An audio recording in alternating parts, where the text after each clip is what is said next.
पकड़ लो हाथ बनवारी, नहीं तो हम डूब जाएंगे। भगवान से कहिए, मेरे ठाकुर जी से कहिए क्या कि पकड़ लो हाथ बनवारी, नहीं तो डूब जाएंगे। पकड़ लो हाथ नहीं तो डूब जाएंगे। पकड़ लो हाथ बनवारी, नहीं तो डूब जाएंगे। पकड़ लो हाथ बनवारी, नहीं तो डूब जाएंगे। पकड़ लो हाथ बनवारी, नहीं तो डूब जाएंगे। पकड़ लो हाथ बनवारी, नहीं तो डूब जाएंगे। हमारा कुछ ना बिगड़ेगा, हमारा कुछ ना बिगड़ेगा, तेरी ही लाज जाएगी। हमारा कुछ ना बिगड़ेगा, तेरी ही लाज जाएगी। पकड़ लो हाथ बनवारी, नहीं तो डूब जाएंगे।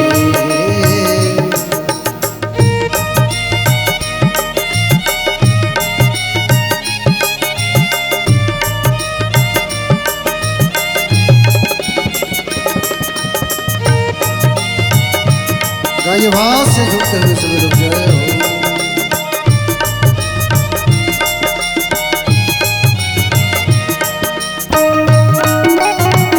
बांके बिहारी लाल की जय हो।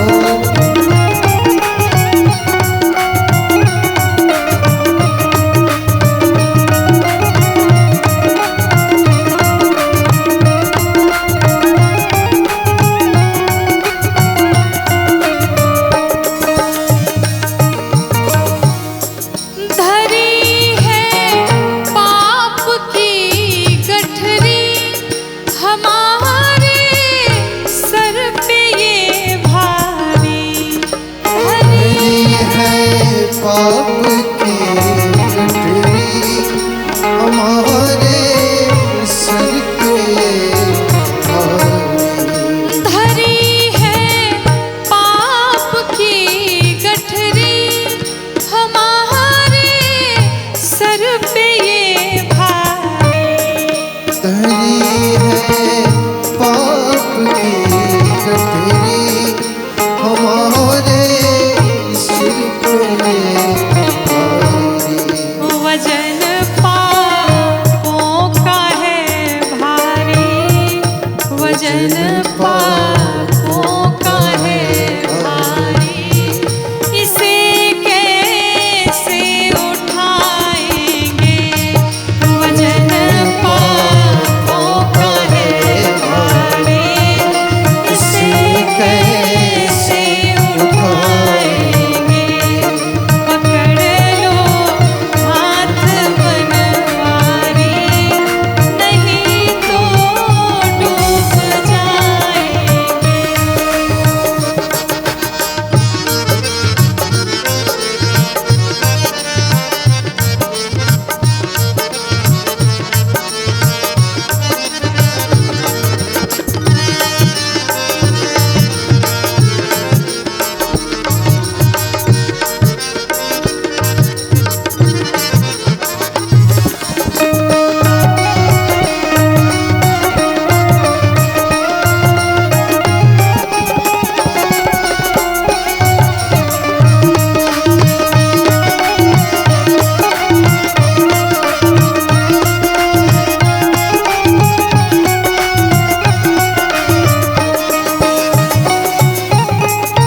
एक सूत्र समझिएगा।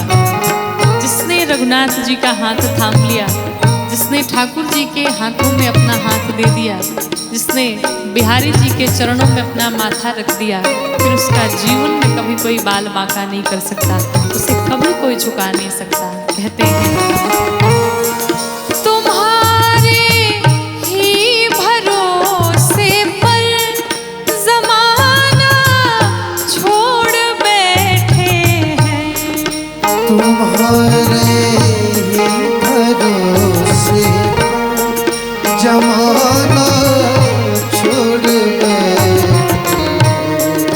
तुम्हारे ही भरोसे पर जमाना छोड़ बैठे हैं, तुम्हारे ही भरोसे पर जमाना छोड़ गए, जमाने की तरफ देखो, जमाने की तरफ देखो, इसे कैसे निभाएंगे, जमाने की तरफ देखो, इसे कैसे निभाएंगे, पकड़ लो हाथ बनवारी, नहीं तो डूब जाएंगे।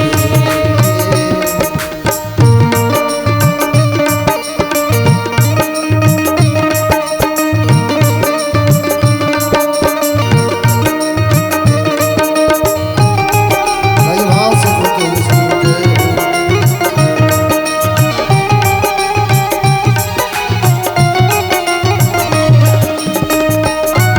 श्री बांके बिहारी लाल जय हो।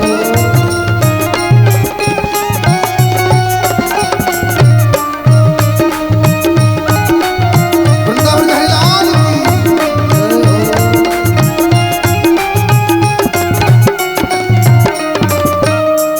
और जो भी चाहता है कि हमारी नाव कभी न डूबे, इस भवसागर से पार हो जाए, वो श्री ठाकुर जी को, श्री रघुनाथ जी को अपना खेवैया बना ले।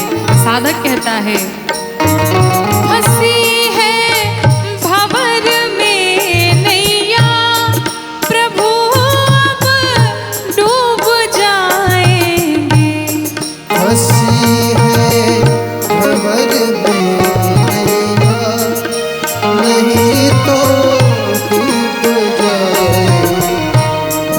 फंसी है भंवर में नैया, प्रभु अब डूब जाएगी, हंसी है भंवर में नैया, प्रभु अब डूब जाए, फंसी है भंवर में नैया, प्रभु अब डूब जाएगी, हंसी है भंवर में नैया, प्रभु अब डूब जाए, खेवैया आप बन जाओ, खेवैया आप बन जाओ, तो बेड़ा पार हो जाए, खेवैया आप बन जाओ, तो बेड़ा पार हो जाए, पकड़ लो हाथ बनवारी, नहीं तो डूब जाएंगे, पकड़ लो हाथ बनवारी, नहीं तो डूब जाएंगे, पकड़ लो हाथ बनवारी, नहीं तो डूब जाए।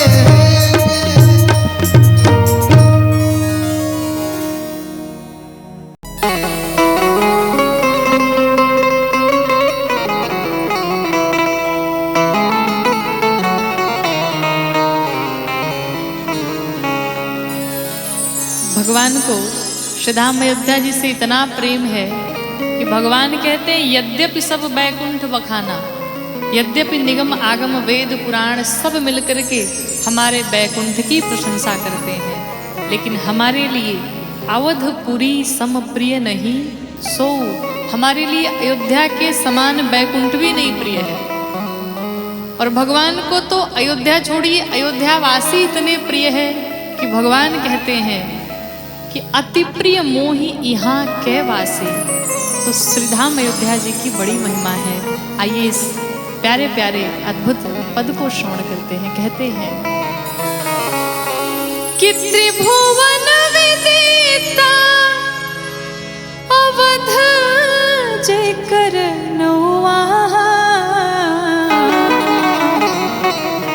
बड़ा नीक लागे, अरे बड़ा नीक लागे राम, बड़ा नीक लागे राघव जी के गौवा, बड़ा नीक लागे राघव जी के गौवा, बड़ा नीक लागे राघव जी के गौवा, बड़ा नीक लागे।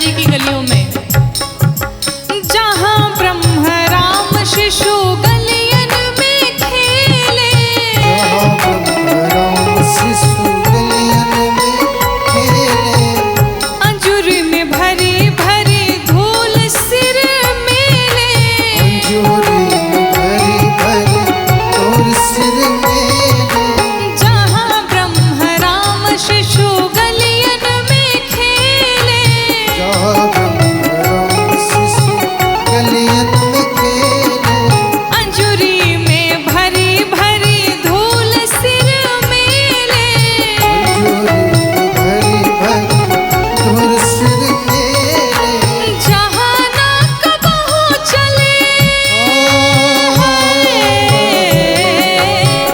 जहाँ ना कबहू चले कली ताप दौवा, बड़ा नीक लागे राघव जी के गौवा, बड़ा नीक लागे राघव जी के गौवा, बड़ा नीक लागे राघव जी के गौवा,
माताएं बहनें गाती थी। क्या? मेरे साथ में सभी मिलके गाइए कि राम ही राम हरि रटन लागे जिभिया, राम ही राम रटन लागे जिभिया, राम ही राम रटन लागे जिभिया, राम ही राम रटन लागे जिभिया, रटन लागे जिभिया, बोलन लागे जिभिया, रटन लागे जिभिया, धुनन लागे जिभिया। क्या? श्री सीताराम रटन लागे जिभिया, सीताराम रटन लागे जिभिया।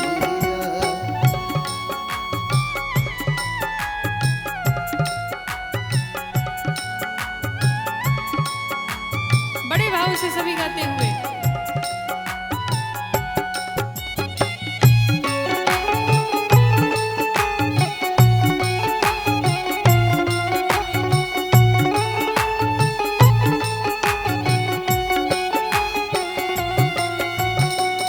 आंखें क्या कहती हैं? आंखें चाहती हैं कि मेरे रघुनाथ जी का, किशोरी मैया का सदैव दर्शन करते रहे। कहते हैं अखिया कहे हरि दर्शन करबे रामा, अखियाँ कहे हरि दर्शन करबै रामा।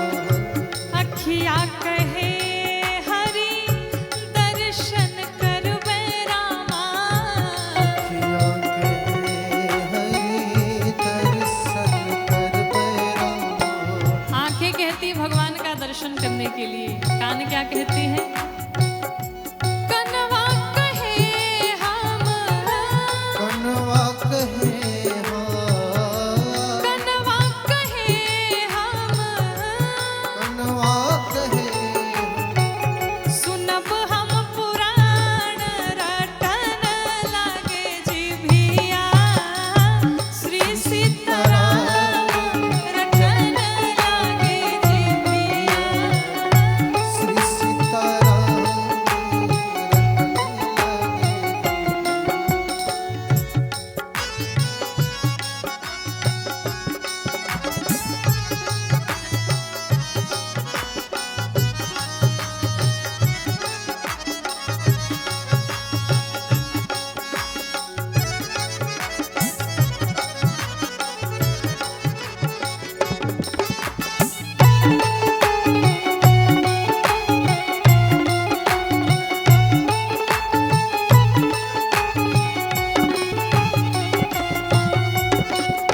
पाँव क्या कहते हैं? गुड़वा कहे हम तीरथ जइबे रामा,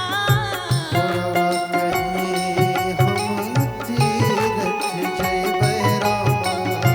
गुड़वा कहे हम तीरथ जइबे रामा, गुड़वा कहे हम तीरथ जइबै रामा। हथवा कहे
सब कुछ छूटी हो,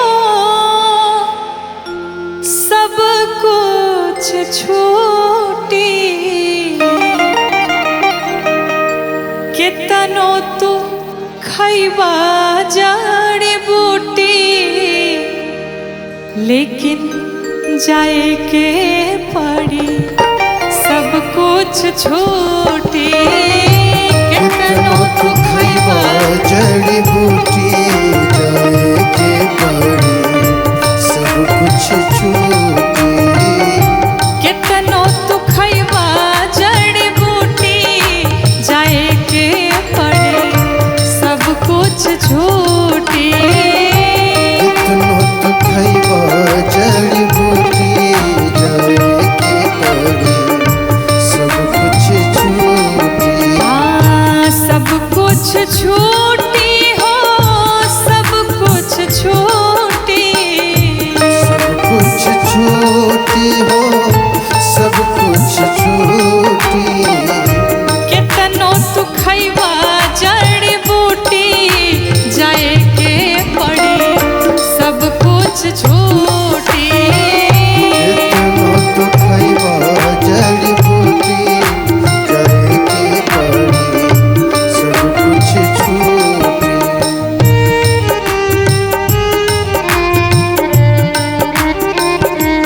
हरि बोल।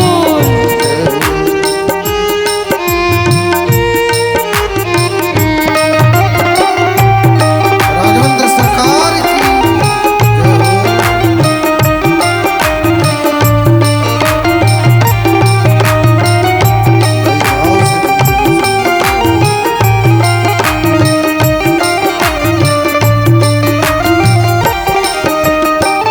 बिल्डिंग आलीशान संग मरमर के मकान हो, आलिशान संग मरमर के मकान हो।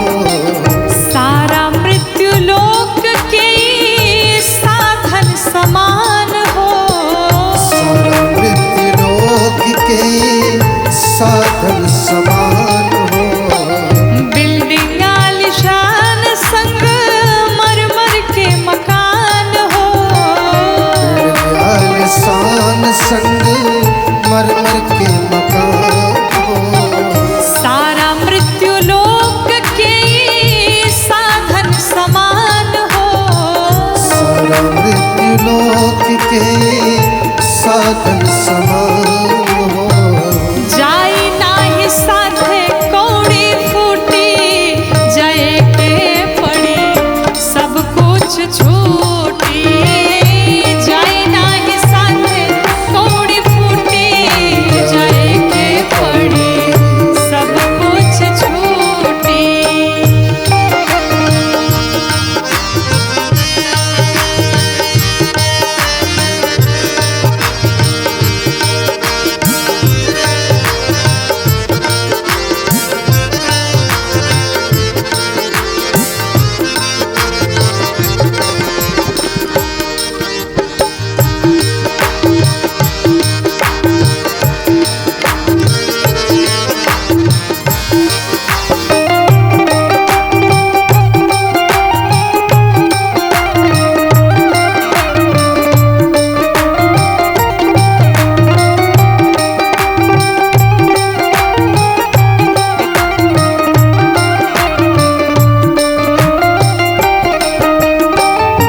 भैली वसुधाना पाली 10 शीस के, मेरी वसुधाना पाली 10 शीस के।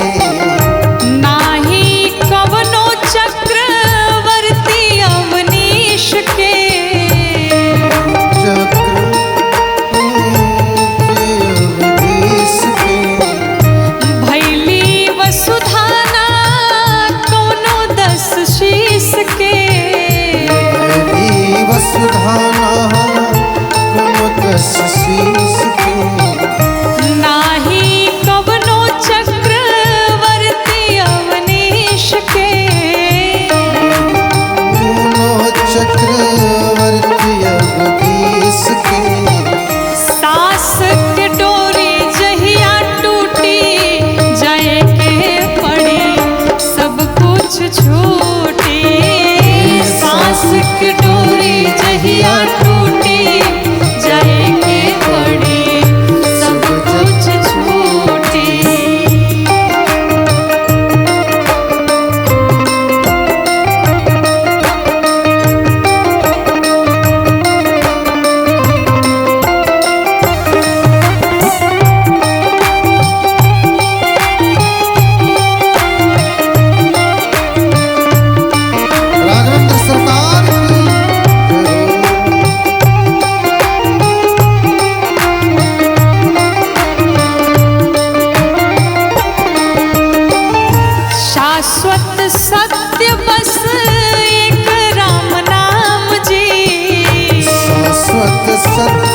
बस एक नाम राम जी।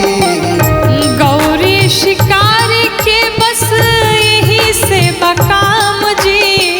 गौरी शिकारी के बस यही सेवा काम जी।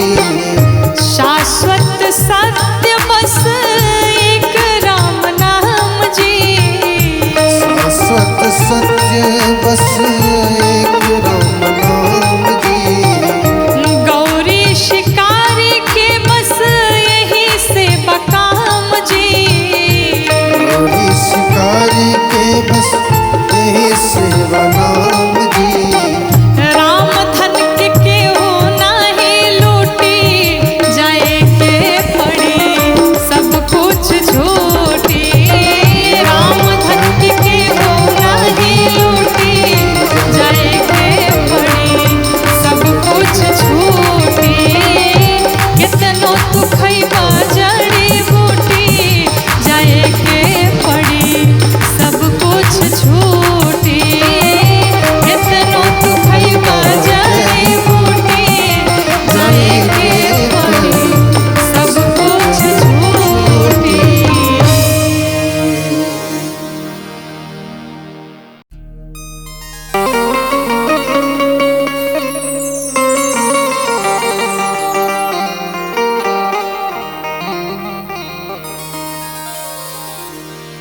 प्यारे, भगवान सिर्फ और सिर्फ प्रेम के वशीभूत होते हैं और प्रेम में पड़ के न जाने भगवान ने भक्तों के लिए क्या क्या नहीं किया। आइए इस भजन के माध्यम से सुनिए कैसे कि सबसे ऊंची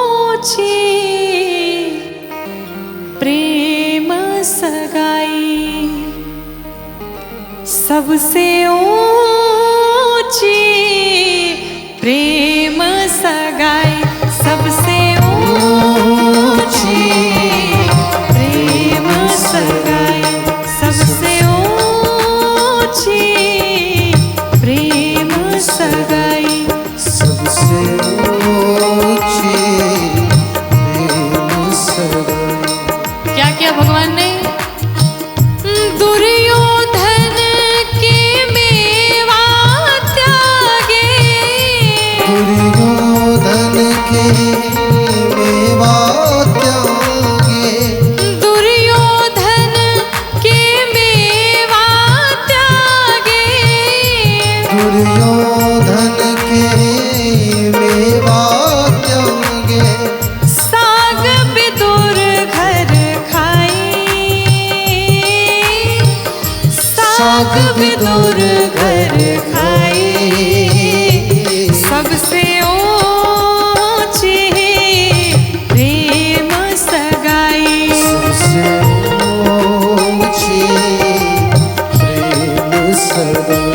भगवान ने दुर्योधन के 56 भोग का त्याग करके और विदुर जी के घर गए और जा करके वहां पर केले के छिलके भगवान बड़े प्यार से पाए जा रहे हैं। और भगवान ने क्या किया सुनिए।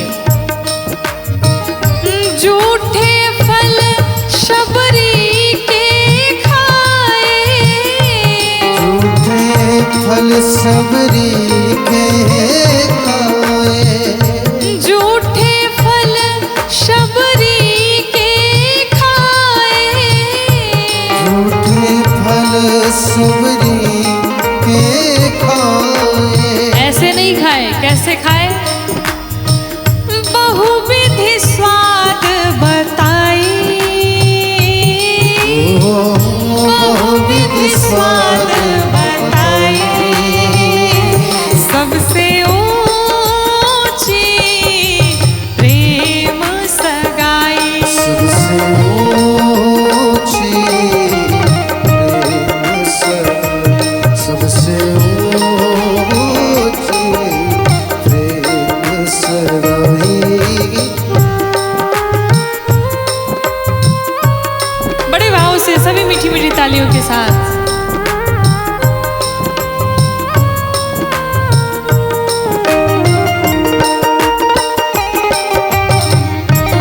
राघवेंद्र सरकार की जय हो। भाई भाव से दर्शन करिए।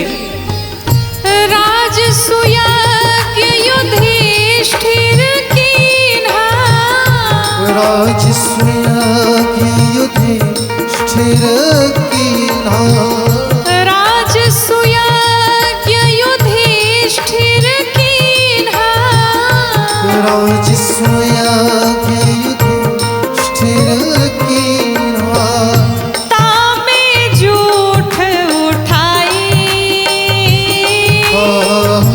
तामे झूठ उठाई सबसे ऊंची प्रेम सगाई सबसे ऊंची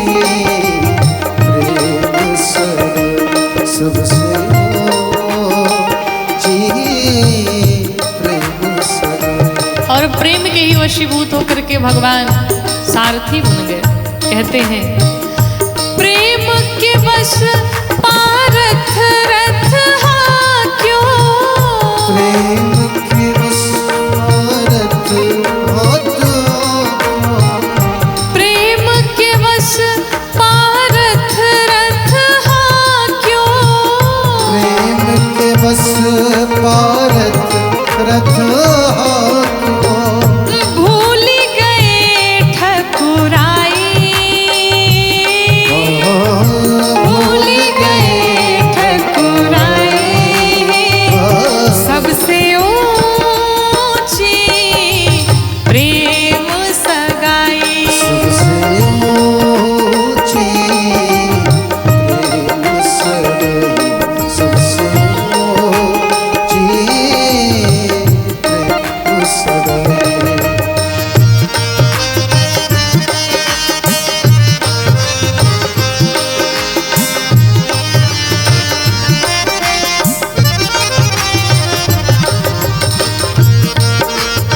बड़े भाव से सभी लोग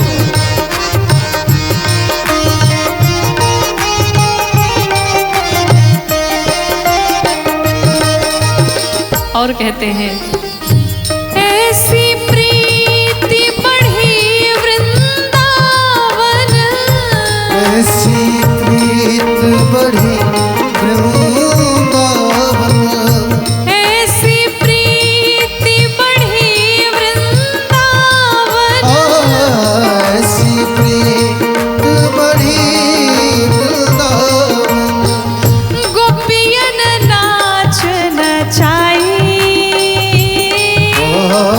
गोपियन नाच नचाई सबसे ऊंची प्रेम सगाई सबसे ऊंची प्रेम सगाई सबसे ऊंची प्रेम सगाई। और कहते हैं क्या प्रेम के बस नृप सेवा कीन्ही प्रेम के बस नृप सेवा कीन्ही प्रेम के बस नृप सेवा कीन्ही प्रेम के बस नृप सेवा कीन्ही आप बने हरिनाई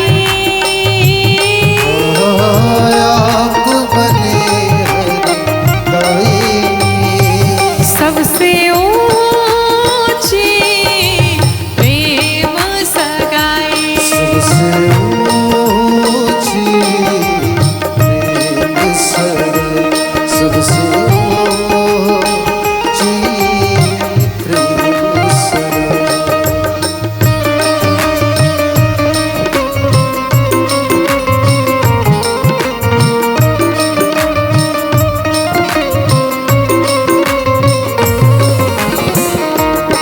बड़े भाव से राघवेंद्र सरकार की जय हो अयोध्या धाम की जय हो। और अंत में कहते हैं